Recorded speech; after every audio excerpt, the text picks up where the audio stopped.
UCwecwe oneminyaka esixhenxe ubudala uye wadlwengula eBergview College eMatatiele kwiphondo laseMpuma Koloni. Ekuqaleni umgcini wesikolo inqununu nomqhubi bebengabarhanelwa. Nangona kunjalo umgcini kunye nomqhubi baye bakhululwa emva kokusebenzisana ngokupheleleyo nabantsasana.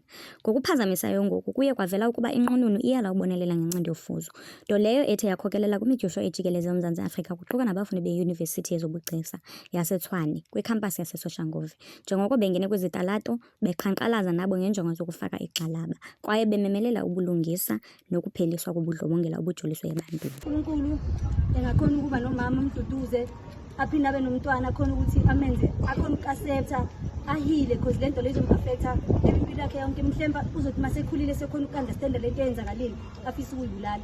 Ngiyafisa ngathi iqiniso lingavela umbulali bengambophi besiboleke thuninini kuba siyi-community sidile naye ngendlela e-right because amaphoyisa ngathi enza kancane.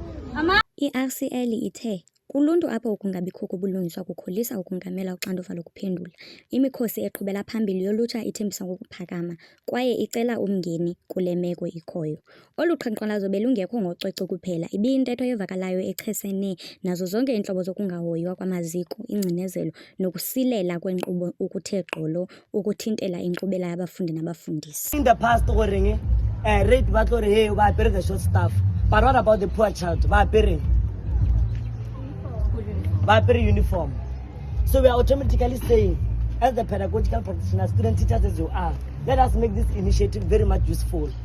Because wherever you are going, some of them are your kids, some of them will be people of your surrounding. Let us ensure we create a safe environment for them. TUT-YCL iphinde yaqinisekisa ukuzibophelela kwayo kumzabalazo wobulungiswa okhululekileyo nolinganayo. Ingxoxo yenguquko ifuna ukuba bangahlali bengababukeli nje kodwa babe ngabathathi nxaxheba abakhutheleyo ekubumbeni ikamva elinye. Being abused at school, maybe anywhere where they're playing or not. We are tired of AfriForum for protecting our property. Rape should be a death sentence. We say no to GBV. Enough is enough.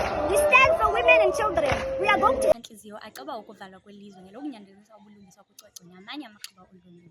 Olu dyushe luza kubanjwa ngomhla wesi-8 kuTshazimpuzi kwilizwe liphela. Bamemelela abemi beli ukuba batyikitye uxwebhu lwezikhalazo zokuba inqununu yenze uvavanyo lwencindi yofuzo. Phakama Mzimkhulu, iindaba ze-TUT Soshanguve.